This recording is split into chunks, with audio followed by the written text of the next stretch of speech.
ስፖርትስ በሁሴን አብዱልቀኒና በዳዊት ንጉሴ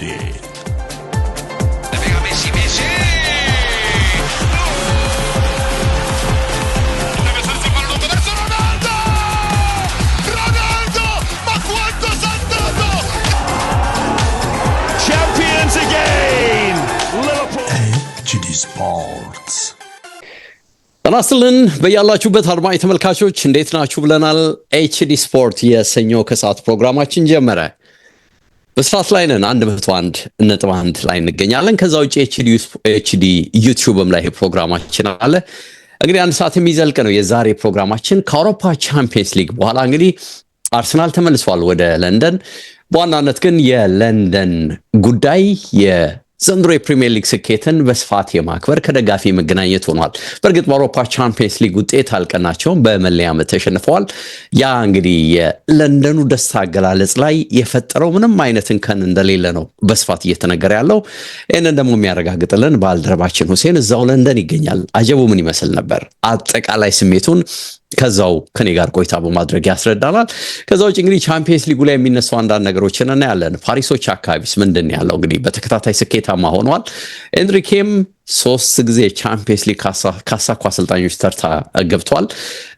አጀቡን እናነሳለን። ከዛው የፈረንሳይ ጋዜጦች ስለ አጠቃላይ ነገሩ ምን አሉ? ይሄንንም እንዲሁ የምናይ ነው የሚሆነው። የአውሮፓ ቻምፒየንስ ሊጉ ድሪም ቲምም ወጥቷል። የፈረንሳይ ተጫዋቾች እንግዲህ የፔጅ ተጫዋቾች በስፋት ይሄንን ተቆጣጥሮታል። 3 ያህል የአርሰናል ተጫዋቾችም እዚህ ዝርዝር ውስጥ ገብተዋል። በተወሰነ መልኩ እሱንም እናነሳለን። ይሄ ነገር በእርግጥ ስለ ባሎን ዶር ቀጣይ አሸናፊው ፍንጭ የሚሰጥ ይሆን አላቅም። ክቫራትስኬሊያ ነው በነገራችን ላይ ኮከብ ተብሎ የዩኤፋ የውድድሩ አሸናፊ ሆነው። በእርግጥ ይሄ ምን ይነግረናል? እሱንም እናያለን በቆይታችን። ለሁሉም እንግዲህ ሁሴንን ጋብዛለሁ አብረን እንድንሆን ቆይታችን ያማረ እንዲሆን የእናንተ ተሳትፎ እንዲጨመርበት ደግሞ አስቀድሜ ነው መጋብዘው። ጀመረን። ሁሴን እንዴት ነህ ብያለሁ። ሰላም ዴቭ፣ ታዲያስ እንዴት ነህ? ሁሉ ሰላም። እንግዲህ ድምጽህም ለቀቅ ብሏል። ጭፈራው ላይ ለአሁኑ ብዙም ተሳትፎ አልነበረህም፣ ቀረጻ ላይ ነበር ማለት ነው።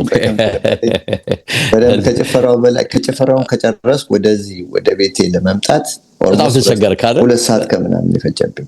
እንደምትቸገሩ ግምት መውሰድ ይቻላል። አካባቢው በጣም የሚገርምህ እኛ እኮ ወደዚህ እየመጣን ሌሎች ደግሞ ወደዛ ይሄዳሉ። ኦኬ ዳኒስ ገና ለመቀላቀል ታዲያ እኔ እንግዲህ ኦልሞስት 7 ሰዓት ተኩል 7:45 አካባቢ ነው የለቀኩት። በዛ ሰዓት ስንለቅ ሌሎች ደግሞ ይመጣሉ። ኦኬ ከያጣቸው ከቀኑ 7:45 አካባቢ ማለት ነው። ማታ አንድ ሰዓት በኢትዮጵያ አንድ ሰዓት ከ45 ማታ በኢትዮጵያ ሰዓት እንግዲህ ከአሁን ጀምሮ ልንላው አውራለሁ እና በእውነት ድባቡን እንደው በቦታው በተለይ በስፍራው ለተገኘ ሰው ለማየት ይከብዳል። ምክንያቱም ለምሳሌ ከ24 ሰዓት በፊት ቡድኑ በመለያ ምቶች የተሸነፈው እኛ ጋር ተጫዋቾችን የያዘው ባስ ሲደርስ እኔ የቆምኩበት ቦታ ማለት ነው በአበሻ አቆጣጠር ለ11:10 ጉዳይ ነበር። እና ልክ ጨዋታው ደግሞ በለንደን ሰዓት ከ24 ሰዓት በኋላ 11 ሰዓት የተጀመረው ገባ። ስለዚህ 23 ሰዓት ከ50 ደቂቃ በኋላ ነው ጨዋታው ከተደረገ። ከ23 ሰዓት ከ50 ደቂቃ በኋላ ነው የተለየ ረፍት እንደሌላቸው ማሰብ ትችላለህ። በቃ በቀጥታ ነው እኔ ረፍቱ ምንም አልመሰለኝም። እና እንግዲህ በቅዳሜ ፕሮግራም ታስታውስ እንደሆነ ስናወራ አንድ ጥያቄ አንስቼላችሁ ነበር ለአንተም ለባካለም። አርሰናል በዚህ በፓሪስ ሰን ጀርመን ቢሸነፍ የደጋፊው መልስ ምን ሊሆን ይችላል ብዬ ጠይቄያችሁ ነበርና አንተም ሆንክ በአካል ያ ቦነስ ነው ብለናል። እንዲሁም እኔም ጨምሮ ሶስታችንም በደጋፊ በኩል የመናደድ የመበሳጨት ነገር ስሜት የሚኖር አይመስለንም ብለን ደምድመን ነበር አይደል? እና ይመስላል በእርግጥ ለተመለከተ ሰው ነገር ግን እኔ ለምሳሌ እንደዛ ብልህም የሆነ ጥርጣሬ ነበረኝ። ምክንያቱም ወይም ደግሞ ሽንፈቱ እዚህ ስነስርዓቱ ላይ የአቀባበል ስነስርዓቱ ላይ ተጽዕኖ ይፈጥራል የሚል እምነት ነበረኝ፣ ማለት ወስዋስ ነበረኝ። እና ግን ዛሬ ኦኬ ዛሬ ላለው ከሁለት ሰዓት በፊት ስላየው እንግዲህ በቦታው ግን እንዳየሁት ግን አቀባበሉ ላይ ድባቡን ስትመለከት እንደውም ጭራሽ አርሰናል ትላንትና ዋንጫ የበላ ነው የሚመስለው እንጂ ዋንጫ ያጣ አይመስልም ነበር። የነበረው ሀጀብ የነበረው እንትን ምልህ ሁኔታ ስትመለከትና ይገርምሃል እንግዲህ እኛ ካለንበት እኔ ያለሁበት እንግዲህ እህቴ የምትኖርበት ኖርዝ ዌስት አካባቢ ነው ትኖረው እና አርሰናል ደግሞ ኤምሬትስ ኖርዝ ነው እና ሁለት ላይን ባቡር የምትወስደው የመጀመሪያ አንድ ባቡር ትወስዳለ ወደ 6 ስቶፕስ አለው ከዛ ሁለተኛ እንደገና ወደ 5 ነው ወደ ኦልሞስት 11 እንትኖች አሉ ስቴሽኖች አሉ ተቋረጣቸው እና የመጀመሪያው ላይ ባቡር ውስጥ በርካታ የአርሰናል ደጋፊዎች ነበሩ። እንግዲህ እኛ የወጣነው ኦልሞስት በአበሻ አቆጣጠር 6 ሰዓት አካባቢ ማለት ምሳ ሰዓት ላይ 8 ሰዓት ይጀምራል ተባብለና ከሰመረ ጋር እንግዲህ ሰመረም ደግሞ የሚኖረው እሱ ወደ ሌላ በኩል ነውና በቃ እዛ 12 ሰዓት 6 ሰዓት ተኩል እንገናኝ ተባብለን ኤምሬትስ አካባቢ 6 ተኩል እንገናኝ ተባብለን የተደዋወል ነው እና ይገርምሃል የመጀመሪያው ባቡር ሲመጣ ባቡር ውስጥ የአርሰናል ደጋፊዎች ይጨፍራሉ ማሊያ ለበሱ አሉ የመጀመሪያው ባቡር ላይ ነው እንደገና እና አይ ሰዎቹ ደህና ነው ስሜታቸው አልኩኝ ገና በመውጣቴ ስለሆነ ከቤት ገብተዋል። ከዛ ሁለተኛው መስመር ስንገባ በሁለተኛው መስመር ወደ አርሰናል ስቴሽን የሚያወርደን ነው። እዛኛው ላይ ስንገባ በቃ ገና ጣቢያው ላይ ዘፈኑ ቆልጧል። ዘፈኑ አጀቡ በቃ ልዩ ነው እና ባቡሩ ደግሞ ኦልሞስት አልቆጠርኩትም በትክክል ኦልሞስት 10 ይመስለኛል ወደ 9-10 ተሳቢ ያለው ባቡር ነው።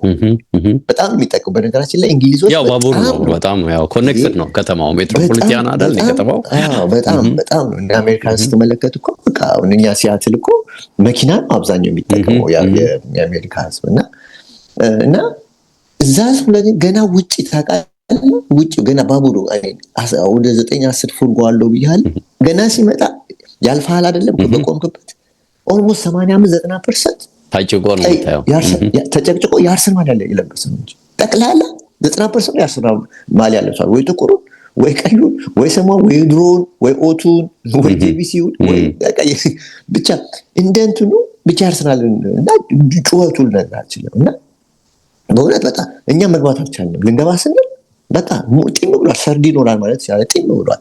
ስለዚህ በቃ እናሳልፈው ብለን አሳልፈው የመጀመሪያው ባቡር ደግነቱ ሁለተኛው ባቡር ከ5 ደቂቃ በኋላ 6-5 ደቂቃ በኋላ መጣ። እሱም እንደዛው ጢም ብሏል ግን ስፔስ አገኘ ደግነቱ እና ገባል።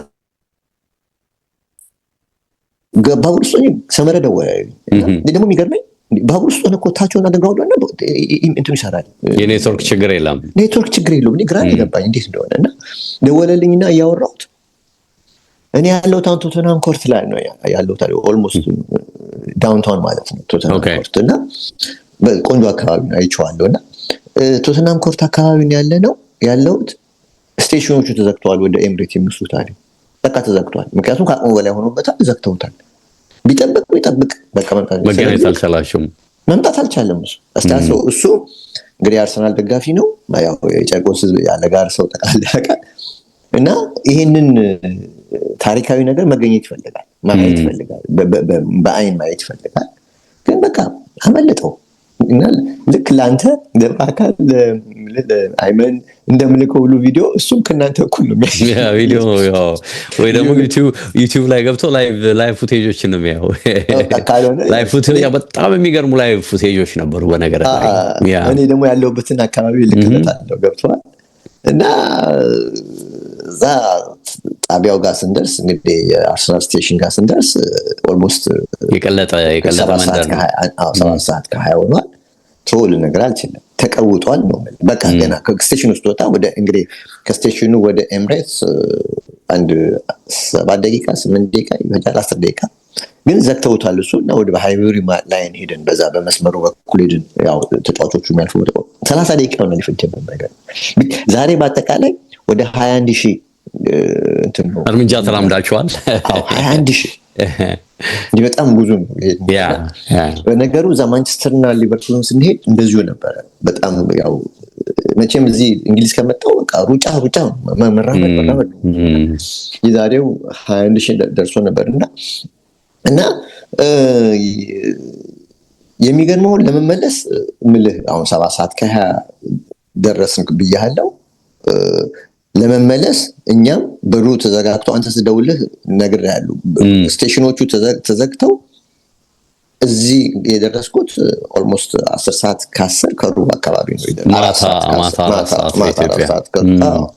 እና እንግዲህ ወደ ስቴዲየም ደግሞ ስመልስ በቃ ህዝቡ ይደንቃል። የነበረው ሰው እጅግ በጣም በግራና እንደጠበቁት ነው አይደል? 1 ሚሊዮን የሚለው ቁጥር የተጋነነ አልፍ ብለህ ነው ይመስለኛል። እና ፎቁ ላይ በጋዝ ስቴሽን ላይ በቆርቆሮ በጣሪያ ላይ በቃ በፖል ይሄ መብራት ላይት ትራፊክ ላይቶች አይደለም እሱ ላይ በመውጣት እነዚህ የትራፊክ እንትኖች አሉ ማስታወቂያዎች አሉ እነሱ ላይ በመውጣት ልነግርህ አልችልም።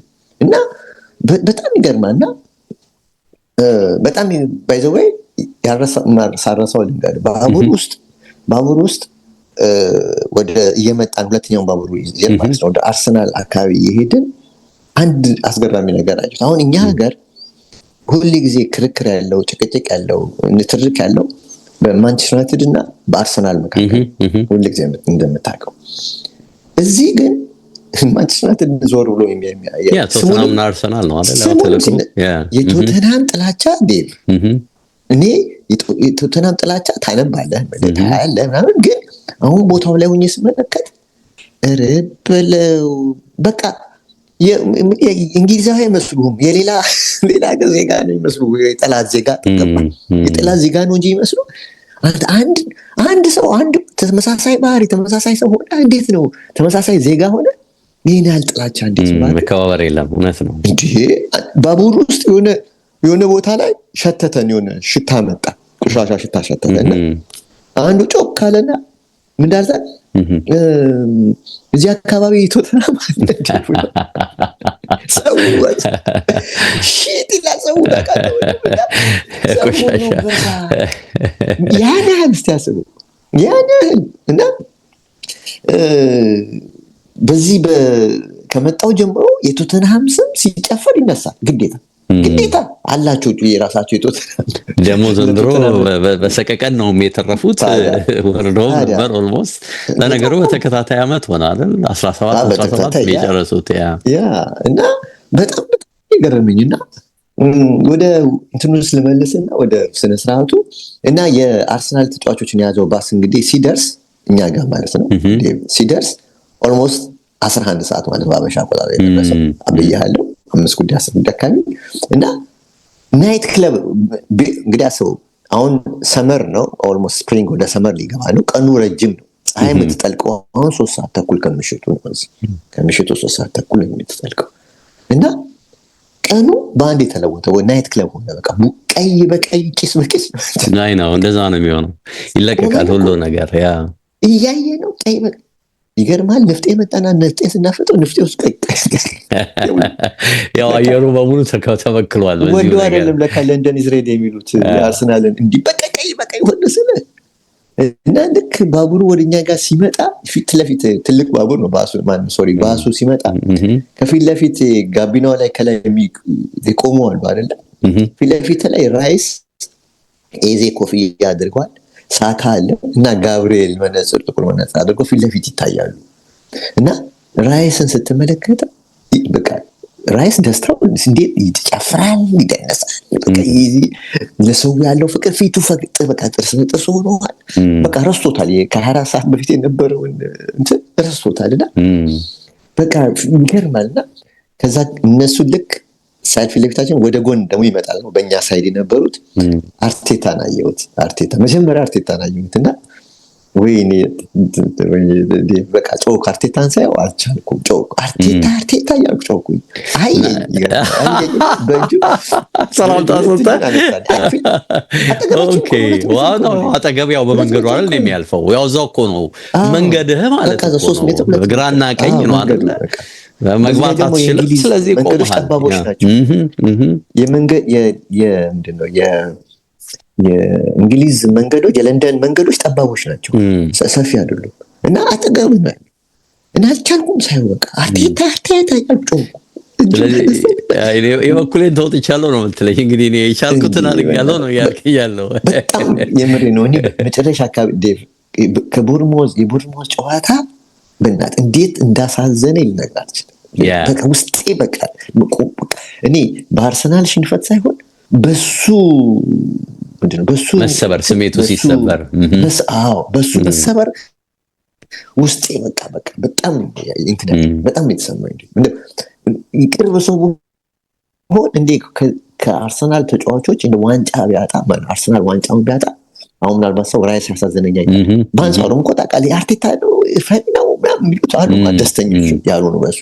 እኔ ግን እንደሱ ቁጥር አንድ እንደሱ የሚያሳዝነኝ ሰው አልነበረም እውነት ለመናገር። እና አርቴታን አየሁት። ከዛ ቀጥሎ እንግዲህ ሃቨርትስ ነበረ። እንዴ በጣም ለአርቴታ ፕሪሚየር ሊጉ በጣም ከባድ ነበር እና ሃቨርትስ ይታያል፣ ደክሞታል በጣም። ሃቨርትስ ላይ የድካም ምልክት ታያለህ። ምናካ እሱ ብቻ አይደለም ሜዳ ላይ ራሱ እኮ የቆየበት ሰዓት ራሱ እኮ ሃቨርትስ ተገቢ አልነበረም። በጨዋታውም ራሱ ቻምፒየንስ ሊግ ወይ ትክክል። እና ሜሪኖ ፍሬሽነት ይሰማዋል። ዙቢሜንዲ ነበር። ኦድጋርድ በደንብ እጁን እያሽከረከረ ነው ሰላም ይለን ነበር። እሱም ፍሬሽነት ይታየዋል። ቤን ዋይት ነበር። ኢንካፔ ነበር። ደግሞ አንድ ሰው ምስል እንዳየን ታውቃለህ? ትልቅ ፎቶ ይዟል። ፎቶ የኢንካፔ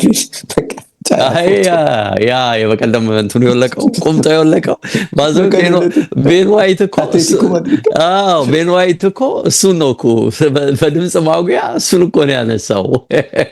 በድምፅ ማጉያ እኮ አስተያየት ሲሰጥ ቤን ዋይት በድጋሚ እሱ እንዲገለጡሉ ሲጠይቅ አነሳው። ስታብድ ታብዳለህ። ፎቶውን በትልቁ ይዘውታል። ምን ያክል መሰለህ? ትልቅ ስንት መሰለህ? 1 ሜትር ተኩል በ1 ሜትር ተኩል ፎቶ እና በአጋጣሚ ነው ኢካፔ በእኛ በኩል ነው አስበው።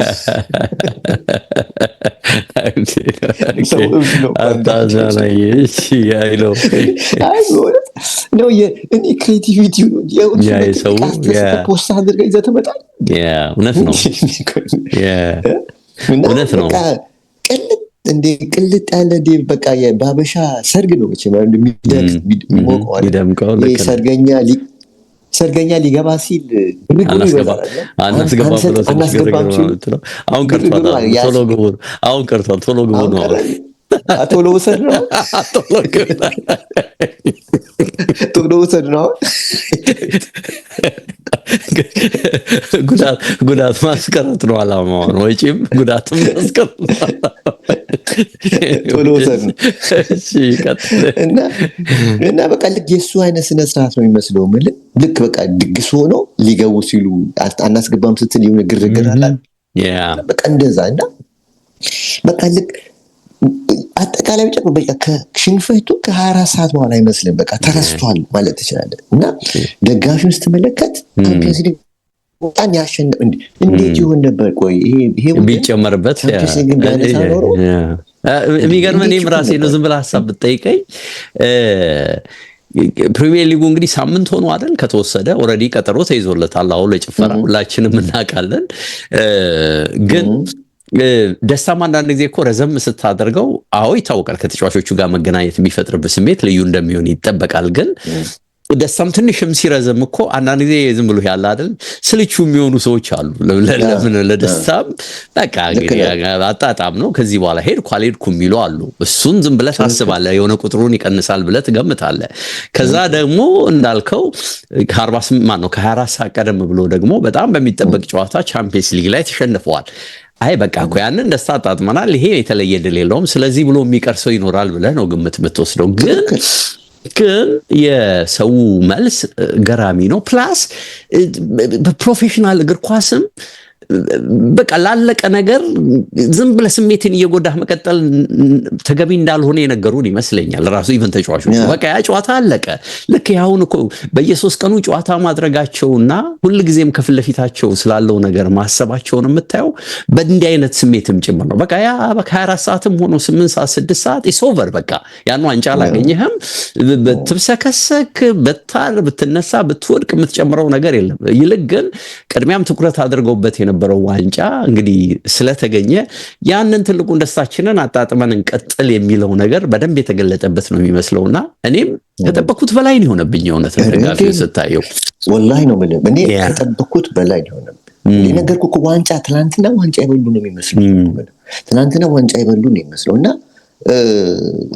እንግዲህ አስበው እንደውም ለሚቀጥለው ዓመት ይሄንን ሲመለከቱ ለሚቀጥለው ዓመት ስራ የሰጧቸው የቤት ስራ የሰጧቸው ነው የሚመስለው። ደጋፊው ለቡድኑ የቤት ስራ እንደሰጠው ነው የሚመስለኝ ማስበው። እኔ እንደዚህ ነው ማስበው።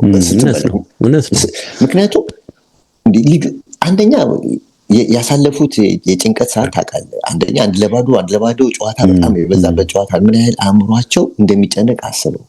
አሁን እዚህ ቦታ ላይ የትላንትናው ጭንቀት አለ። የ120 ደቂቃ ጭንቀት ነበር ትላንት እና ይሄ እዚህ ላይ የህዝቡን ደስታ ሲመለከቱ እነሱ እንኳ አብረው ሲደሰቱ ነበር፣ ሲጨፍሩ ነበር እና ይሄ ምን ያህል እንደሚለውጣቸው ውስጣቸው የህዝቡን አቀባበል ሲመለከቱ ይሄ ህዝብ ለካ ቻምፒየንስ ሊግም ስተንም ምንም አልመሰለው እንደዚህ አይነት ከሆነ ስለዚህ ለኔክስት ይር ጥሩ ሞቲቬሽን ጥሩ ኤነርጂ ባትሪ የሚሆን ነው የሚመስለው። ማሳሰብ እንደዛ ነው የሚመስለኝ እና ትክክል። በአንጻሩም የፈረንሳዩን የፒኤስጂ አቀባበል ትላንትና ሌኪፕ ላይ ሳነብ ነበር እና እንግዲህ ፕሮግራሙ ወጥቶ ነበር የፒኤስጂ በፓሪ አቀባበል እና ሌኪፕ እንዳሰጠው ሌኪፕ አሁን ይሄ ኦልሞስት 1 ሚሊዮን አካባቢ ተባለ። እንደው ቢበዛሽ 1 ሚሊዮን ሰው 900 ሺህ ውሰድ እንደው 800 ሺህ ባይል እንደው ወረደ ብትል የፓሪስ ሰን-ዠርመን ግን ከ85 ሺህ እስከ ማክሲመም 90 ሺህ ነው የተባለው ይደርሳል ያለው ሌኪፕ የሚለው እና እንደውም ለኔ አበዛው እንዳትለኝ ብዬ ነው እንጂ 1 ሚሊዮን ያልፋል እርግጠኛ ነኝ። ሃይበሪ ላይ ብቻ ያየሁት ከ100 ሺህ ያልፋል። እዛ እኔ ያለሁበት ኤምሬትስ ማለት ነው። ሃይበሪ ሮድ ይባላል መንገዱ። ያው ኤምሬትስ ስቴዲየሙ አካባቢ እና እዛ ላይ ብቻ ያየሁት በጣም ብዙ ነው በጣም እና የፓሪስ ሰን-ዠርመን በቶሬፌል እዚህ ትልቁ አላለም ቶሬፌል እሱ አካባቢ ይከናወናል ይላል። ከዛ በኋላ ልክ እንደጨረሱ ወደ ሀገሪቱ ፕሬዚደንት ኤማኑኤል ማክሮን ይሄዳሉ። እዛ ግብዣ አላቸው 12 ሰዓት ከ10 ይደርሳሉ ይላል እና ከዛ በኋላ ከእሳቸው ጋር ከቆዩ በኋላ ወደ ፓርክ ዴ ፕራንስ ወደ ስቴዲየም ይገባሉ። ስቴዲየሙ ክፍት ነው። እዛ እንግዲህ ስነስርዓቱ ያልቃል ይላል እና አይፈል ታወር ላይ በትልቁ እንደውም ስለዚህ የፔጂ እንትኑ ምንድነው የማሊያ ከለራቸው እንዳለ እንደምንጣፍ ተነጥፎ ወደ አይፈል ታወር የሚወስደው ላይክ መንገድ ላይ ይታያልና የነሱ በትልቅ አጀብ እንዳለው በነገራችን ላይ እኔ የእህቴ ቤት ፊት ለፊት ዌምብሌይ ስቴዲየም ይታያል። ትላንትና የዌምብሌይ ስቴዲየም ሰማያዊ እና የፓሪስ ሰን-ጀርመን ከለር ነበር ያለው። አርኳል አይደለም አሁንም አድርጎታል። አሁንም እየታየኝ ነው። አሁንም መሰል አረንጓዴ ሰማይ ነገር ይታየኛል። ኤኒዌይ ትላንትና የፒኤስጂ ነበር ያደረገው እሱ እንደዛ ነበርና በጣም ብቻ አጠቃላይ ድግሱ ብዙ አወራውበትና ምልህ ያው እኮ ቦታው ላይ መገኘትህ አንዱ ይሄንን ሀሳብ እንድታይ አይደል እንድትሰጠን ማለት ዋናው ዓላማው ይሄ ነው። ከሱ አንፃር ምንም እና በጣም የገረመኝ ስነስርዓት ነው እና እኔ እንኳን መጣሁ ነው ያልኩት።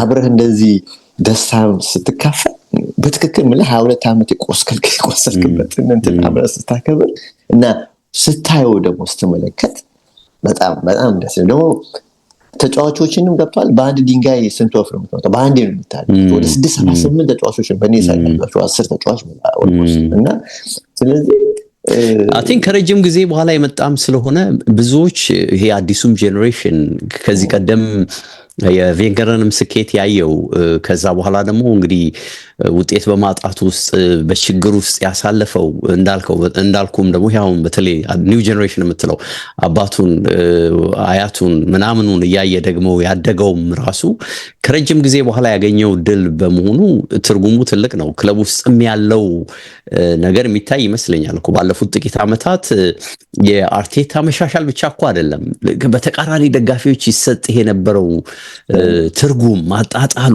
የሚፈጥርብህ ስነልቦና ጫናው የዋዛ እኮ አይደለም ማለት። በተለይ ያለፉት 3 ዓመታት ይሄ ሁለተኛ ዋንጫ ማሳካት አይችሉም የሚለው የስነልቦና ጫና እንደቀላል እንዴ ራሴን እስክጠራጠር እኮ ደረስኩኝ፣ ብቁ አይደለሁም እስከማለት ደርሻ ቃል የሚል ሐሳብ እንዲሰጥ ጭምር ነው ያደረገውና እኔ አይ ቲንክ ፕሮባብሊ በሁለት ኔክስት ይር እኮ እንዲህ ላይሆን ይችላል። ይሄው ድል ቢመጣ አሁን በተመሳሳይ መንገድ ልታከብረው አትችልም። እና በእርግጠኝነት አሁን ሰው ለንደን ላይ ወይም ደግሞ እዛ አካባቢ የሚኖረው ሰው ይመስለዋል እንጂ ልክ እንዳንተ ከመላው ዓለም የተሰባሰበው ሰው ቁጥር ይህንን የመጀመሪያ አጋጣሚ ከረጅም ዓመት በኋላ የመጣ አጋጣሚን ለማክበር የተሰባሰበው ሰው ቁጥር እጅግ ከፍተኛ እንደሚሆን ገምታለሁ። በነገር ላይ የማይተናነስ ከፍተኛ ቁጥር ያለው ሰው ከመላው ዓለም የተሰባሰበ ይመስለኛል ይሄንን አጋጣሚ ለማክበርና እርግጠኛ ነኝ ይሄ በጣም ከረጅም ጊዜ በኋላ የመጣ መሆኑን በራሱ የፈጠረው ነገር አለ። ግን በአንድ ድንጋይ ሁለት ወፍ የሚለው ነገር አልተሳካም አይደል?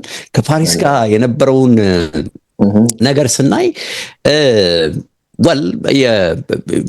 በስተመጨረሻ እንግዲህ ያው መለያ ዓመት ነው፣ እድል ነው፣ ሎተሪ ነው ሊባል ይችላል። ግን ለአንዳንዶች እግር ኳስ ላዩ የአርቴታን የመከላከል አፕሮች መቼም ሳያደንቁ እንደማያልፉ ግምት ትወስዳለህ፣ ጥርጥር የለውም። እሱም ቢሆን ፓሪሶችም በ120 ደቂቃ ጊዜ ውስጥ ምን ፈጠሩ ሲባል የነሱም ያው ኳሱን ማኔጅ ማድረጋቸው የበላይ መሆናቸው ፖሰስ ማድረጋቸው ቢታይም የፈጠሩት እድል የጎላም ባይሆን የአርሰናል አፕሮች የነሱን እንቅስቃሴ ገድቦታል ተብሎ ነው የሆነ መከራከሪያ ሊቀርብላቸው ይችል ይሆናል፣ አላቅም። ግን ዞሮ የተሻለው ቲም አሸነፈ የሚል ነገር ሲቀርብ ልታይ ትችላለህ። ግን የአርቴታን አፕሮች ወደው ነበር እንደው እንደ ጥያቄ ባነሳልህ ነው አስቀድመ ከላይን አፑ ከምኑ ጋር ስታየው አፕሮቹ አልተመቸኝም ብለህ ለከልኝ እንደነበር የተወሰነ አስተውሳለሁ። ለከልኝ ነበር ቴክስ አድርገኸኝ ነበር። እኔ አካባቢ ላሉ ሰዎች ነበር ምክንያቱም ከጨዋታውን በፊት ስናነሳ ነበር በተለይ እንደ ካላፊዮሪ አይነት ፕሮሰስ ሊኖሩ ይገባል ምናምን ስትለኝ ነበር። እኔ በጣም ይገርምሃል፣ እኔ እያወራሁ ነበር ከጓደኞቼ ጋርና መሐመድ ነው ላይናፑን የነገረና እንዳየ 11 አልነገረኝም። ካላፊዮሪ ቤንች ሆነ በቃ ያቃላ ገብቷል። እኔ አላቅም ዳዊት የዚህ ልጅ ተጽዕኖ እኔ ብቻ ለምን እንደሚታየኝ ግራ እየገባኝ ነው አሁን ስመለከተው። እኔ ብቻ ለምን እንደታየኝ አልገባኝም፣ ይቅርታ አድርግልኝ። ምክንያቱም ወይ ስለወደድ ያው ደግሞ በነገራችን ላይ እኔ እዛ ጣሊያን እያለ አልከታተለው ብዙም ማለት ለክለቡ ሲጫወት ያኔ ብዙም አልከታተለው። ጣሊያን ብሔራዊ ቡድን ላይ ነው ያየሁት ልጁን እና ጣሊያን ብሔራዊ ቡድን አንድ ታየሁት፣ በቃ ወደድኩት። አንድ እይታ ያኔ ሴንትራል ባክስሪ ነው የሚጫወተው፣ እዛ ሴንትራል ነበር፣ በጣም ጥሩ ነበር። እና እዚህ ሲመጣ ደግሞ ሞር ወደድኩት። አርሰናል ጋር ሲመጣ ያው ሁሌ እንደምናወራው የዚህ ብርጭቆ መሆኑ ብቻ እንጂ ልጁ አእምሮ ውስጥ ማጥቃት ነው፣ በቃ ማጥቃት ነው። ሁል ጊዜ ኳስ ከያዘ ፎርዋርድ ነው፣ ሁል ጊዜ ፕሮግሬሲቭ ፓስ ነው። ይሄ ወደ ኋላ ምናምን በጣም ጠባብ ነው፣ ወደ ኋላ ምናምን ያለው እሱ ብቻ ሁሌ ማወራው። በተለይ ቁጥር ኒውሜሪካል አድቫንቴጅ በጣም ይሰጣል እና የሱ አለመኖር ስመለከት በቃ የአርሰናልን የማጥቃት ያውም ባላሰብኩት መንገድ ማለት ነው የማጥቃትን ስልት ያናገዋል ብዬ ነበረ። ለማን ለአንተ ለሆነ ሰው እንደዛ ነው ቴክስት ነው ያደረክልኝ። ላይን አፑን አልወደድኩትም የሚል ብቻ ነው ያልኩህ። ደግሞ ሌላ ሰው ጠይቆኝ የማጥቃት እንትኑን ያናገዋል ብያለሁ። እንደጠየቀኝ ለምን ሲለኝ የማጥቃት እንትኑን ያናገዋል ብዬ እንትን አልኩት እና ያየሁትም ይሄድ ነው። እንደውም ካየሁትም ሂንካፔ እኮ በቃ ወታደር ነበር። ምን ዓላማው በቃ የተሰጠው ሚሽን እኮ በአጠቃላይ በቃ ሊከላከል እንደገባ አይጠቁምም። ላይናፑንም እኔ ላይናፑን ስትመለከት የስ ሊከላከልለት ያው ኦፌንሲቭ እንትኑ በጣም የሳሳ ነው ብለህ እንድታሰብ ያደርግሃል። የስ ግን ይህንን ደግሞ ያባሰው ምንድነው ገና በጠዋቱ ጎል አገቡ። በጠዋቱ 6ኛው ደቂቃ ላይ ጎል ስለዚህ ያንን ማኔጅ ለማድረግ የተደረገው ጥረት ማለት ነው። እንደገባ ታውቃለህ፣ ጎሉ እንደገባ ዞር ብዬ ለኩኩሻ የቡናዋ ሳሚያው ከኋላ ነበረች፣ አጠገብ ነው፣ አብረን ያየነው እና እናወራ ነበር ነው ስለ ታክሲኩ ነው። እና ዞር ብዬ ጆራል በቃ ከዚህ በኋላ ይከላከላል አልኩት። ኖ ከዚህ በኋላ እንዳይከላከል ብቻ አልኩት። በቃ ስትመለከተው ጨዋታው ያን የተከሰተው በቃ ያን የተከሰተው እና አትሊስት መከላከሉ እኮ ጥሩ ነው። አትሊስት የምታገኛቸው ኳሶች እነሱ እዚህ ድረስ ከመጡልህ እኮ ስፔስ እኮ አለ በጀርባ አይደለም እንዴ?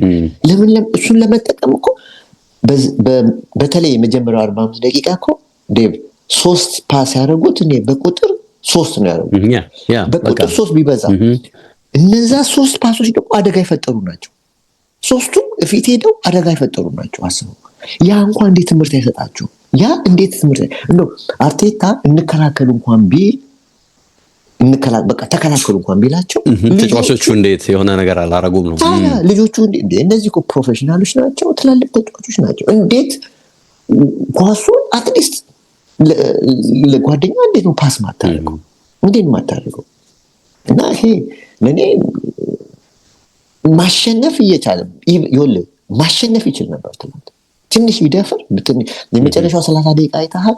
የመጨረሻው 30 ደቂቃ እኮ አርሰናል ጥሩ ነበር፣ የተሻለ ነበር ማለት ኤክስትራ ታይም። አንደኛ እነሱም ደከሙ፣ ሁለተኛ ደግሞ አርሰናል ፍሬሽ ነበረ። ወደ 6 ተጫዋች አዲስ ነበር፣ አዲስ ሪስክ ወሰደ፣ ልጆችን ለወጠ፣ ፍሬሽ ነበር። ግን አሁን ያገኙትን እድል በደንብ አልተጠቀሙበትም። በቃ ፈዛዛ ነበሩ እና ይሄ አልተመቸኝም። ምንም ጥርጥር የለውም። ምንም ማለት ግን በቃ መሸነፉ ግን ወላሂ ነው ምንም ኦፍ ኮርስ ምንም ቢያሸንፍ ልዩ ያደርገው ነበር። ግን በመሸነፉ ግን የዚህ የፕሪሚየር ሊጉ ስኬት ኡፍ እንድታደርግ ያደርጋል። በቃ ኬኩን በልተሃል፣ ቀን ትጠብቃለህ። ያንን ነበር የምጠብቅ፣ ያን ያመለጠ ክሬሙን ያመለጠ እንጂ ሌላ ምን ችግር ይሁን ለማለት ነው። ፔናልቲው ላይ ስትሄድ ገብርኤል ሊመታ ሲነሳ እኔም እዚሁ ዝም ብዬ ጥርጣሬ ነው ከልጅ አዛሪያ ጋር ያየው ጥርጣሬ ነበር በነገር ላይ እና ልክ ገብርኤል 5ኛው መቼ ሆኖ ሲሄድ እንዲሁ በቃ ዝም ብለዋል አይደለ? አንደኛ ተከላካይ መሆኑን ታስባለህ፣ ሁለተኛ ከሱ የተሻሉ መቼዎች እንዳሉ ታስባለህ። ማብራሪያ ሰጥቷል አርቴታ። ኦፍ ኮርስ የተናገራቸው ነገሮች እንዳሉ ከጨዋታው በኋላ ሰምተናል። የሆነ ጥያቄ የሚነሳብህ ነገር አለ። ከዛ ውጪ ከዚህ በፊትም ደጋግሜ እላችኋለሁ፣ ኦፍ ኮርስ አንድ ፔናልቲ አድኗል የፔጆ ግብ ጠባቂ። ምስጋና ለአርሰናል ተጫዋቾች ባያዳነው ኳስ የለም፣ ሁለቱም ወደ ውጪ ነው የወጡት። አንዱ በአየር ላይ አንዱ በጎን ነው የሄዱትና የራያን የፔናልቲ አጠባበቅን በተመለከተ ብዙ ጊዜ ደጋግሜ ያነሳላችኋለሁ። ኳሱ ገና ሳይመታ እሱ ብዙ ነገር ይጨርሳል እና አንዳንድ ጊዜ አሰብ አድርገው ለሚመቱ ተጫዋቾች እንደውም ክፍቱን ሙሉ እንትኑን ይሰጣል፣ ምንድነው ጎሉን ይሰጣል። ምክንያቱም ቀድሞ የሚወድቅበት ሂደት አለ። አሁን አራተኛው ጎል በተለይ በጣም ሰውለሃል። አራተኛው ጎል በጣም ምንም ቀድሞ ለሚያስቡ ተጫዋቾች እድሉ ትልቅ እንደሆነ እንደውም ይሄን ሳስብ ለኬፓ ይሰጠዋል ሁሉ የሚል እምነት ነበር ነገር ላይ ያ ነው። በኋላማ መጨረሱን እኮ አስዋለን። ልክ ነህ እኮ ጨርሷል። የኔ ግምት ነው ብለህ አንዳንድ ጊዜ ጥሩ መለያ ምት የሚያድኑ ግብ ጠባቂዎች ካሉ እኮ ኳሊቲያቸውን አውቀህ ታስገባቸዋለህ ያለ ጥርጥርና እንደዛ ሁሉ የሚል ግምት አስብ ነበር። ይሄም ራሱ ሎተሪ ነው እንዳልከው። ምናልባት እኮ ስለ ፔጆ ግብ ጠባቂ አንዳንድ ነገሮች አነሳላለሁ ስትለኝ ነበር። ያደረገው ዝግጅት ደግሞ እኔ እኮ እሱ ደግሞ በአንጻሩ እጅግ የሚገርም ሊሆን ይችላል። ምንም ግን ያዳነው ኳስ የለም ስናይም ኤኒዌይ እሱ ልልህ ምን ይላል መሰለህ ሌኪ ፔናልቲ ታክቲክ ነው ወይ ይላል።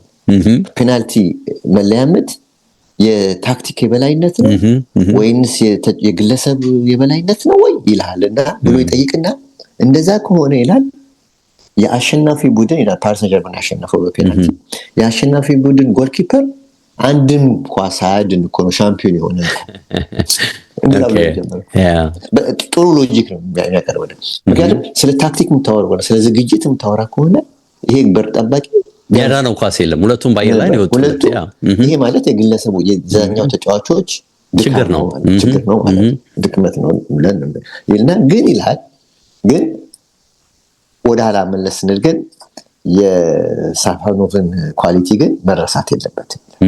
አጋጣሚ አይደለም ነው ሎተሪ እንዳልሆነ ከዚህ በፊት ስላሳየን ለማለት ይከብደናል ይላል። እና እንግዲህ በኢንተርኮንቲኔንታል ካፕ እንግዲህ ከብራዚሉ ፍላሚንጎ ጋር ፋይናል ደርሰው ነበር ታስታውስና እዛ ጨዋታ ላይ 4 ሹት ነው የመለሰው፣ 4 ፔናልቲ መለሱ። አሁን ደግሞ እዚህ መልሷል። ኢቭን ናሽናል ቲም እንግዲህ ዋናው በረኛ እንትና የጣሊያኑ የተባረረው ዶናሩማ የተባረረው ያለ ሸባዬ የሚባለው የፈረንሳዩ በረኛ ናሽናል ቲም በረኛ እሱ ቤስት ሆኖ መጥቶ ነው። ግን ይሄኛው ራሻዩ በረኛ በድንገት ነው የፈነዳው። በድንገት አሪፍ ነው። ለናሽናል ቲም እንኳን 18 ነው የተሰለፈው። አስቡ ምን ያህል ለብሔራዊ ቡድን እንኳን 18 በጣም ትንሽ ነው ለራሻ ብሔራዊ ቡድን ሲያስቡ። እና ፓሪስ ሰን-ዠርመን ግን የዚህ ኖክአውት ልምድ አለው። ለስድስተኛ ጊዜ ነው ሲያሸንፍ። ይገርመኝ እሱ ነው። ይሄ ስለዚህ ያግዘዋል ነው ይሄ ልጅ በቃ በጣም እርግጠኝነት ይነበራቸው ማለት ነው። ፓሪስ ሰን-ዠርመን ኖክአውት ላይ እንትኖች ናቸው፣ ጥሩዎች ናቸው። ይሄ ልጅ ደግሞ ተጨመረ እንደገና ማለት ነው። እና እንደ ዘገባ ከሆነ በሚገባ የተጫዋቾችን ሹት ተለማምዷል። ከጨዋታው በፊት ሳምንቱን ሙሉ 15 ቀን ያሉት 15 ቀን ሙሉ ፔናልቲ ሊፈጠር ይችላል። በ90 ደቂቃ ውስጥ ፔናልቲ ሊያገኙ ይችላሉ። እሱ ላይና የአየር ኳስ ላይ አየር የሚመጡ ኳሶችን ፓንች በማድረግ በኩል ከጎን የሚመጡ ክሮስ ኳሶች እነሱ በብዛት በቃ በዚህ በ15 ቀን ሲሰራ የነበረው በሪጎሬና በቆመ ኳስ ላይ ነበር ሲሰራ የነበረው እና ትኩረት ተደርጓል ማለት ነው። ምክንያቱም የአርሰናል ኳሊቲ የቆመ ኳስ ስለሆነ ፔናልቲው እንግዲህ ኤክስትራ ታይም ከገቡና እንደዚህ ከተፈጠረ በሚል ነው። እና ሲናገር ምን ይላል? ኤዜን ስመለከተው አለ ስመለከተው ወክ ለመምታት ወክ ያርጓል አለ ላይቆማል። በመጀመሪያ ደረጃ አለ ሳይው አለ ነርቨስነት አይቻለሁ ከመምታቱ በፊት ራሱ ነርቨስነት አይቼበታለሁ አለ። ስለዚህ ይህንን አድቫንቴጅ ልጠቀም ብዬ ጭንቅላቴ ውስጥ አሰብኳል። እና እሱ ልክ ወክ ሲያደርጋለ ቀጣልኩኝ አለ። የቆምኩበት ምክንያት አለ ወክ ሲያደርግ እንደሚቆም ስለሚገባ ግራዝ እንደሚገባው ስለገባኝ ነው አለ የቆምኩት። እና ልክ ስቆም አለ ምንም ግራ ገባው። ምንም አይነት ምልክት አላሳየም። ወደ ግራ ወደ ቀኝ ምልክት አላሳየም። ሌሎቹ ቆመው ልክ ወደ ቀኝ ስትወድቅ ወደ ግራ ይሰጠዋል። እሱ ግን ልክ ሲቆም እሱ ቆሟል። ሲቆም አስቡ እንዴ የሚፈጥርብህ ድንጋጤ እንዴ ትላለህ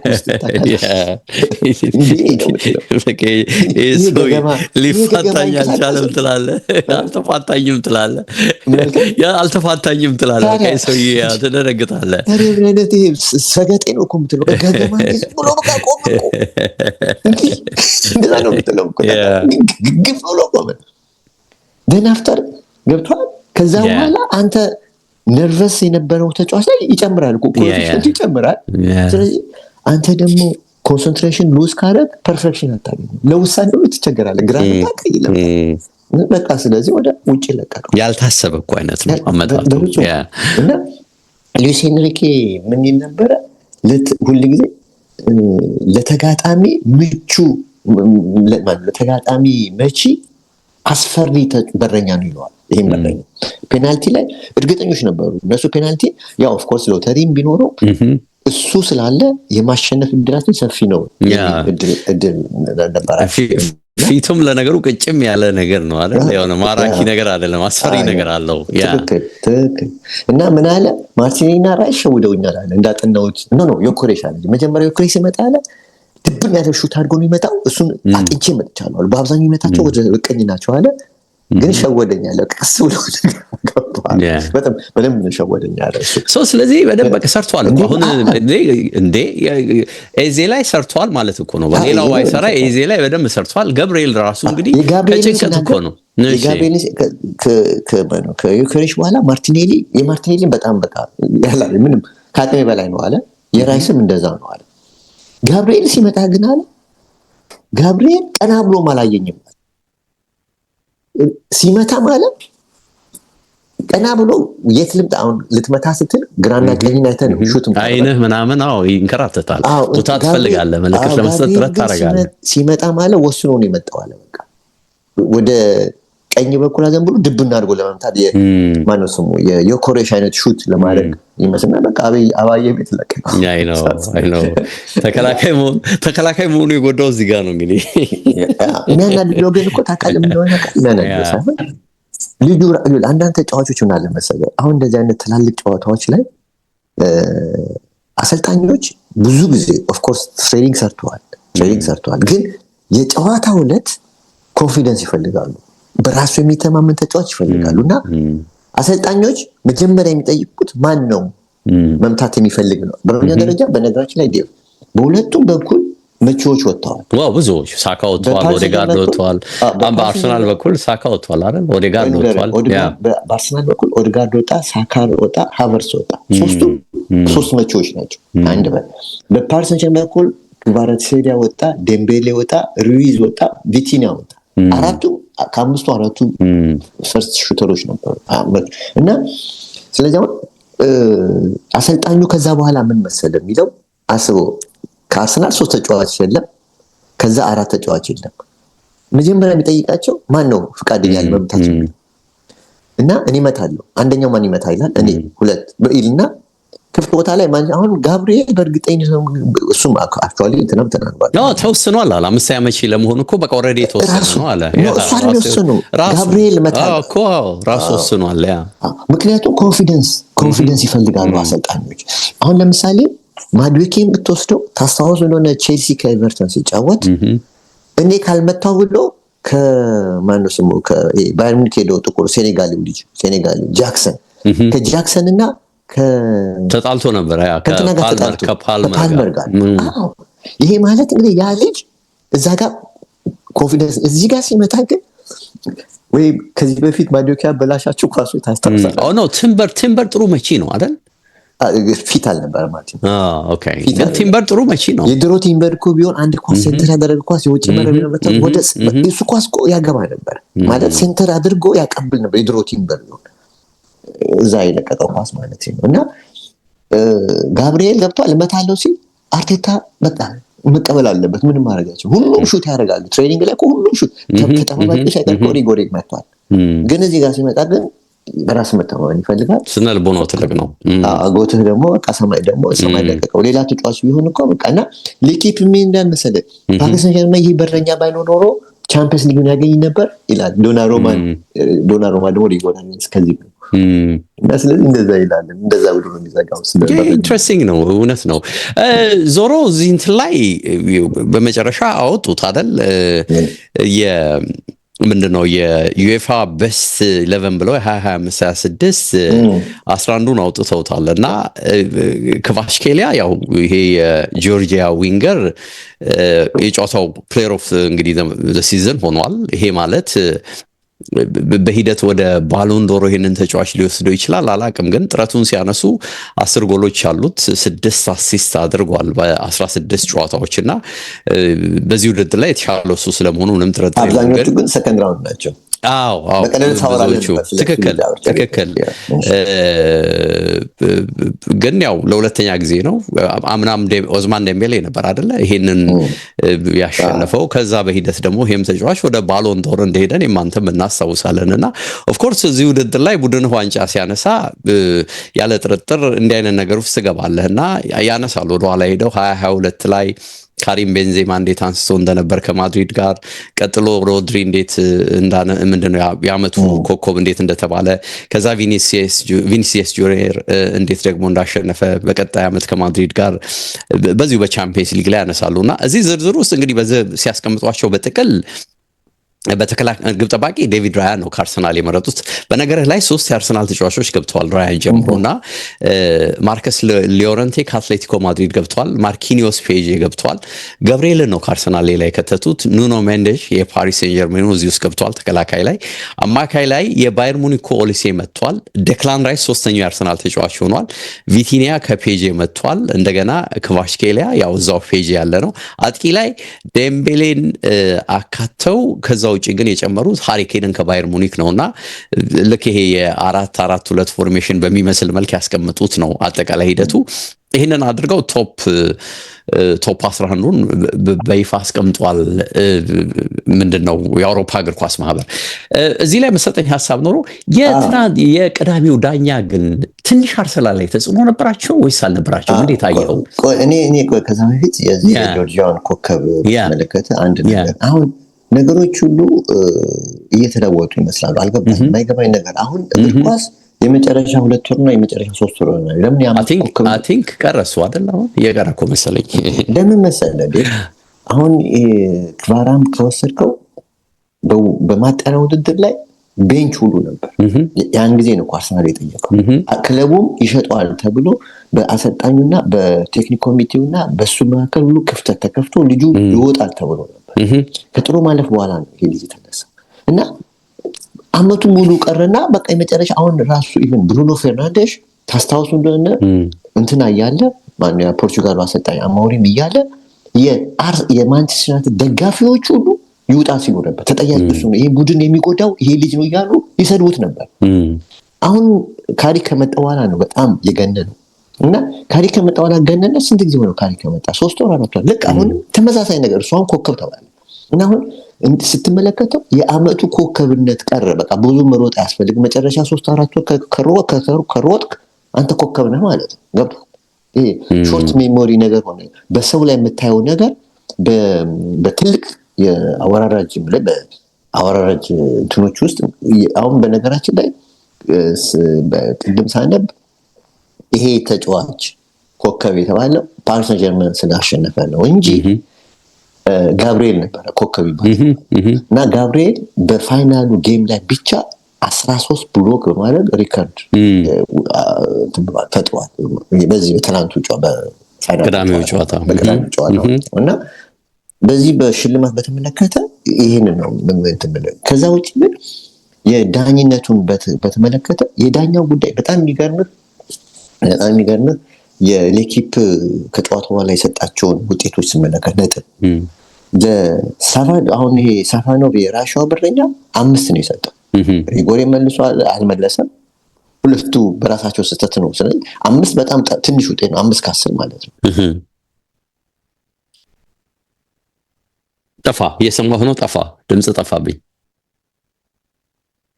ሄሎ ኪሚንግስ ድምፅ ጠፋብኝ። አሁን ተመለሰ። እሺ ኦኬ።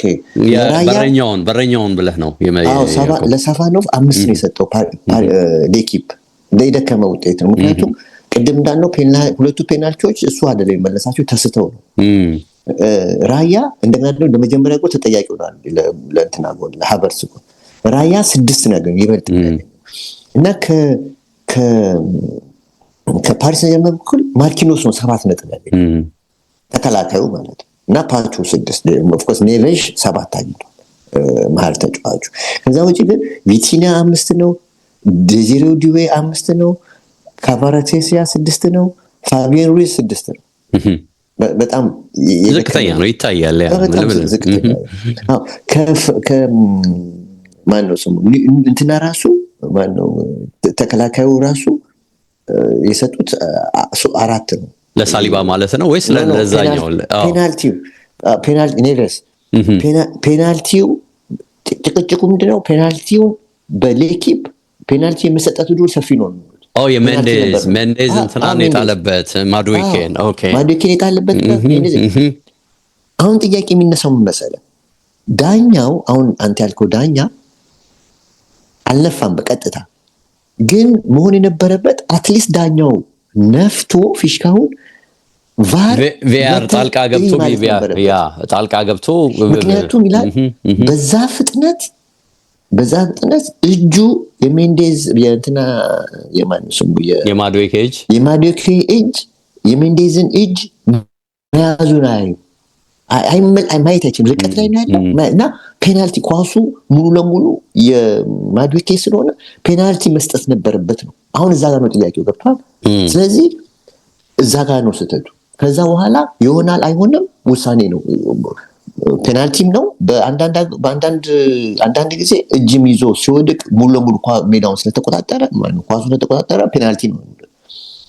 ዲያደር ሳይድ ደግሞ ኖ እጁን ይዞታል ፔናልቲ ነው። ይሄ እንግዲህ የሚያጨቃጭቅ ነው ብለህ በሁለቱም በኩል ማስኬድ ይችላል። ቢሰጥም አለ ሪጎሬ ቢሰጥም የመቀየር እድል አለው። ሰጥቶ ቢቀየርም ማለት ነው። ባይቀየርም ቢጸናም ቢሰጥም ተቀባይነት አለው፣ ቢከለክልም ተቀባይነት አለው። ስለዚህ መስጠቱ ማለት አለመስጠቱ ለሰው ተቀባይነት አለው።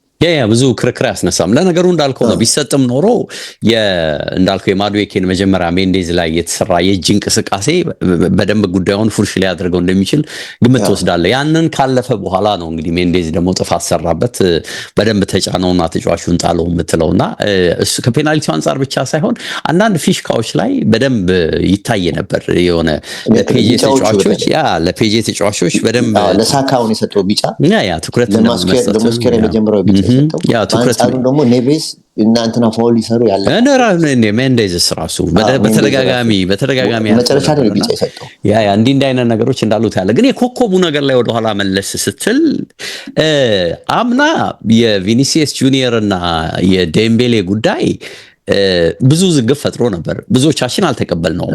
በተለይ ዴምቤሌ የአውሮፓ ስኬታቸው ላይ ከረጅም ጊዜ በኋላ የመጣው የፔጂ ስኬት ላይ የነበረው አሻራ በደንብ ይታይ ነበር። ተጫዋቹ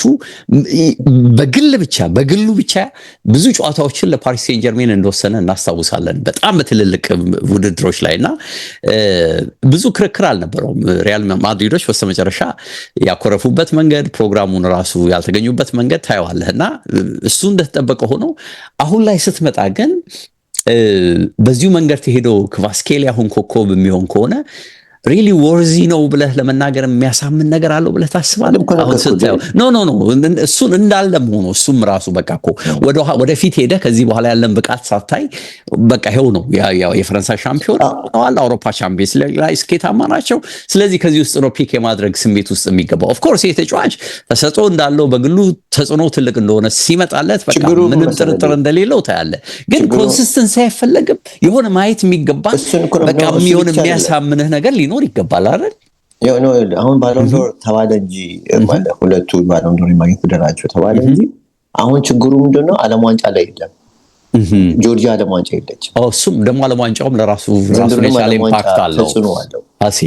ፈረንሳይ ብሔራዊ ቡድን ዋንጫ ከመጣ እና ዴምቤሌ በነገራችን ላይ ዴምቤሌ ነገር ክርክር ተነስቷል። ታስታውሳለህ? ያለፈው ጊዜ ይሰለፋል ወይስ አይሰለፍም በሚለው ጉዳት ገጠመው ይመስላል አይደል? ሲወጣ አንስቼልህ ነበረ። የመሰለፍ እድሉ ጠባብ ነው። ምክንያቱም ዲዲዬ ዴሻም ይሄን ነገር ሲሪየስሊ ይዞታል ጉዳዩ ነበር። እናንተ የምታሰልፉት 100% እርግጠኛ ስትሆኑ ብቻ ነው። ያን ደግሞ እኛ ማወቅ አለብን ብለዋል። አሁን ሪስክ ወስዷል። ልጁ ተጎዳ። ስለዚህ አሁን ከ15 ቀን በኋላ ነው ዓለም ዋንጫ የሚጀመረው። ክራምፕ ይመስላል ግን ጉዳት ነው አይደል? የሆነ እግር መሸማቀቅ ጉዳት ነው። ስለዚህ አሁን በፈረንሳይ ብሔራዊና በፓሪስ መካከል ጉዳዩ እንዴት ይፈቱታል ናፍቆኛል ለማየት። በጣም ናፍቆኛል ለማየት ዴቭ፣ በጣም ናፍቆኛል ለማየት እና እሱ ነው የምልህ። ግን ስለ ትንሽ ሰዓቱ እየሄደ ስለሆነ ደንስ እናወራለን። የማታ ፔዥን የፓሪስ ሰን ጀርመን ጨዋታ በኋላ እንዴት እንደተከሰተ እሱን አንሳልኝ። እንግዲህ ፓሪስ ሰን ጀርመን በፑሽካሽ አሬና ስቴዲየሙን የለቀቁት ከምሽቱ 5 ሰዓት ተኩል ላይ ነበር። 6 ሰዓትም አልሞላም እና ሆቴል የገቡት ወደ 6 ሰዓት አካባቢ ነው። ቡዳፔስትን አጠቃላይ ደግሞ የለቀቁት ከ13 ሰዓት በኋላ ነው እና ከ13 ሰዓት በኋላ ካታር ኤርዌይስ በቻምፒየንስ ሊግ ቀለም አሸብርቆ ነው። በነገራችን ላይ ኤምሬትስም በአርሰናል ተጫዋቾች አድርገው ዴክላን ራይስ፣ ኦዴጋርድ እና ሳካ ያሉበት ፎቶ ለጥፋቸው እና እነዛን 13 ሰዓት ያሳለፉት በአናንታራ ሆቴል ውስጥ ሃንጋሪ ቡዳፔስት ውስጥ ከተማ ውስጥ ማለት ነው። ተጫዋቾች፣ የክለብ ኃላፊዎች፣ ጓደኞቻቸው፣ ቤተሰቦቻቸው አንድ ላይ ነው ያሳለፉት እና ናስር ኤልከላፊ ዋናው ፕሬዝዳንት እሳቸው ናቸው ራት ግብዣን ያደረጉላቸው እና የናይክ ፕሬዚደንት ኤሊየት ሂል ተገኝቶ ነበረ። ምክንያቱም ለምንድነው ናይክ ከፓሪስ ሰን ጀርመን ጋር ሪከርድ ያለ ኮንትራክት ሊፈራረም ጨርሰዋል እና ለዚህ ነው የተገኙት። እሳቸው እዛ ስቴዲየም ነበሩ፣ እንደገና ግብዣው ላይ ነበሩ ሆቴል ውስጥ እና ይገርምሃል በናስር ኤልከላፊ ስልክ በድንገት ስልክ ይጠራል፣ ተደወለላቸው። ሲያነሱት ሃሎ ናስር አሉና አለና አሌክስ ፈርጉሰን አሉ። አሌክስ ፈርጉሰን ለናስር አልከላፊ ደወሉላቸው እና ብራቮ አሉት እና በጣም ከባድ ምሽት ነበር ለናንተ አሉና የተጫወታችሁት ተጋጣሚ መከላከል ብቻ ያዘነበለ አሰልቺ አጫወትን የሚጠቀም ጋር ስለነበረ ነው ከባድ ምሽት የሆነባችሁ። አሁን ግን አሸንፋችኋል፣ ይገባችኋል፣ መልካም እረፍት አድርጉ ብለው ደስታቸው ገልጸዋል። ፈርጊያ ይሄ ኮሜንታቸው ወጥቷል። በነገር ላይ ለቲቪ ስቴሽኖችም ሰጥተዋል። የአርሰናልን አፕሮች ወቅሰዋል። በነገር ላይ ያ እንደዛ ብለዋል። ግን ይገርመኝ ምን ታውቃለህ? የአርሰናል አፕሮች በፈረንሳይ ሚዲያ በኩል ስትመለከተው አዎ መከላከል መርጧል። ግን የፓሪስ ሰን-ዠርመን ተጫዋቾች የፓሪስ ሰን-ዠርመን ቡድን ቶታሊ አክሽፈውታል። ኮርስ ኮከብ ተጫዋቾቻቸው ሁሉ እስከ መቀየር ደርሰዋል። ኢቭን ፕሬሲንግ እንኳን ወትሮ የምታውቀው እስከ ባየር ሙኒክ ድረስ እስከ መጨረሻው ሴሚፋይናል ድረስ ሲጫወቱ በቀደም ዕለት ከባካል ጋር ይዞት መጥቶ ስነግረው ነበር። በረኛው ወደዛ የሚልከው በኦሊሴ ላይ ጫና ለመፍጠር ሳይሆን ፕሬሲንግን ለማስጀመር እንደሆነ ነግሬው ነበር።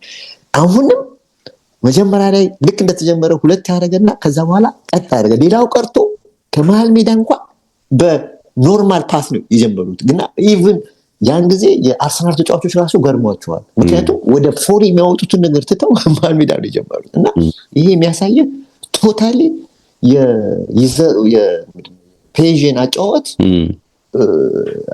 ከጥቅም ውጭ አድርገውታል። በነገር ላይ የአርሰናል ሶርሶች ችግሩ ምንድነው? ፊት ለፊት ላይ ይሄንን አይነት ኦርጋናይዜሽን ካለ ፊት ላይ ደግሞ የሚያጠቃ ቡድን ኳስ ደግሞ በትራንዚሽን የሚያጠቃ ቢሆን ኖሮ በቃ አሁን እዛ ጋር ነው መሰራት ያለበት። ገብተዋል እና አድናቆት ሰጥተውታል ለማለት ነው። ትክክል። እዚህ ላይ የአርሰናል ሶርሶች ብሎ አትሌቲክ መረጃዎች ይዞ ወጥቶ ነበር። በነገር ላይ አርቴታ እና ስታፎቹ ከፓሪስ ሴን ጀርሜን ጋር ያደረጓቸውን ያለፉትን 3 ጨዋታዎች ከጨዋታው በፊት በጣም በጥልቀት ነበር ሲያጠኑ የነበረው። ለዚህም ነው እኔ እንግዲህ አፕሮቹ ሪሊ አርቴታ ማጥቃትን ማዕከል ያደረገ ነው ወይስ ጎሉ መግባቱ ልዩነት አመጣ ወይስ የፓሪስ አፕሮች ወደዚህ እንዲገባ አደረገው የሚለው ላይ ጥያቄ እንድታነሳ የሚጋብዝህና በደንብ አጥንቶት በቃ ከውስጥ የወጡ ምንጮች ናቸው። በደንብ አጥንቶት ነው የመጡት የፓሪስን እንቅስቃሴ ይሄንን ሊተገብር ቀድሞም አስቦ እንደመጣ በእርግጥም ደግሞ እንዳልከው እስከ መጨረሻው ጸጥ እንዳደረጋቸው ታይቷል። እንግዲህ አሁን ልዩነቱ ማቆም አለማቆሙ በራሱ ግብ ነው አይደለም፣ ያከራክራል።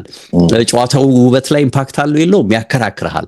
አፕሮቹ ተገቢ ነው አይደለም፣ ያከራክራል። ይሄ እንዳለ ነው። ግን ፔጄ የፈለገውን ነገር ማድረግ እንዳልቻለ ግን ታይቷል። አጥንቶ ግን ለፕሮጀክቱ ግን ግብ መድረስ ጫፍ ደርሷል። ትክክል፣ ተጠግቷል። ለኪፕ የሚለው ለፕሮጀክቱ ላሰበው ነገር ጫፍ ነበር የቀረው። ነገርኩ እኮ ቢያሸንፉ ኖሮ እኮ ዋት ዲፌንሲቭ ማስተር ስትሮክ ነበር አይደለም የሚባለው። ምን አይነት እኮ ማስተር ስትሮክ አደረጉ ነበር የሚባለው። በእርግጠኝነት ነው የምነግርህ እኮ በዚህ ውጤት ቢያሸንፉ ነው።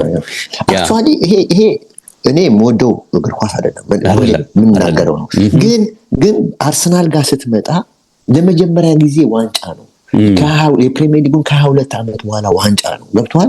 ስለዚህ አሁን ልትጠይቀው የምትችለው በቀደምት እንዳወራሁ ማለት ነው የካፔሎን አንስቼላሉ ማድሪድ ሲቸገር አምጥቶት ልጠይቀው የምችለው 2-3 ዓመት በኋላ ካላስተካከለ የስ ትጠይቀዋለህ። ገብቷል። ካልሆነ ግን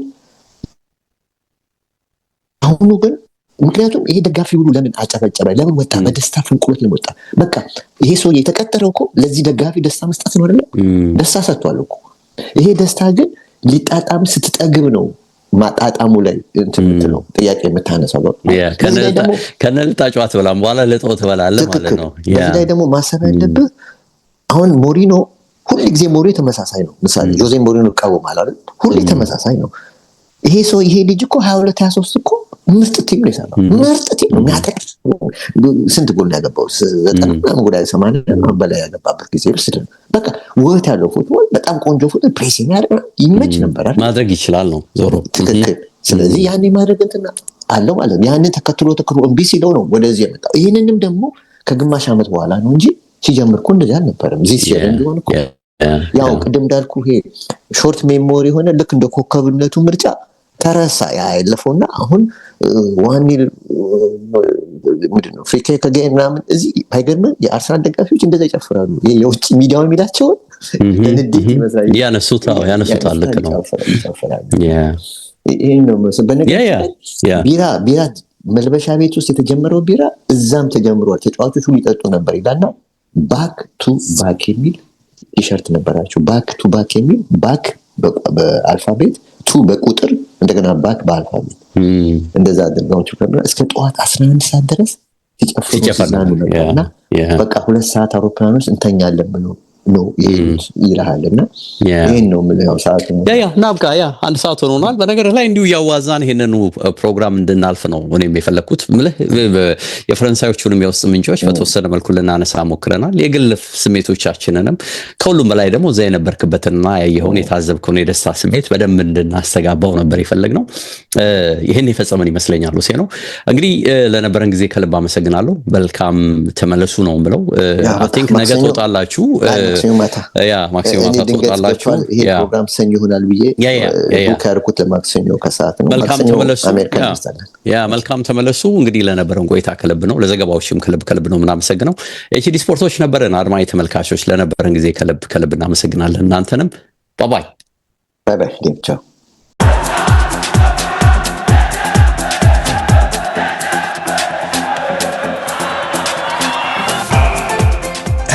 ኤችዲ ስፖርትስ በሁሴን አብዱልቀኒና በዳዊት ንጉሴ